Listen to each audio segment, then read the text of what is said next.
क्या कर रही हैं अम्मा जी? अरे बाकी बाकी ना नैनी घड़ी थी अच्छा, जो होने के लगता चलेगा। घी बना रही हो? हम्म, अच्छा, रोटी बनी गई? बड़ी ही होगी दाल बनी। चावल न बनाए? चावल जब है तो कल बनाए कोई बनता हुआ है। पानी गर्म करो ही अब। नहीं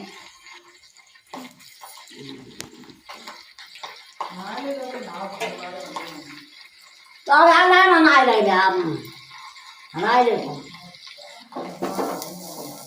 है।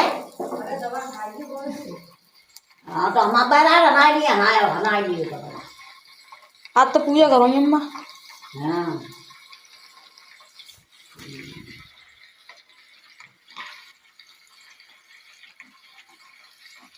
कई दिन मैं दो दिन बेचारे गए थे 8 दिन हुए।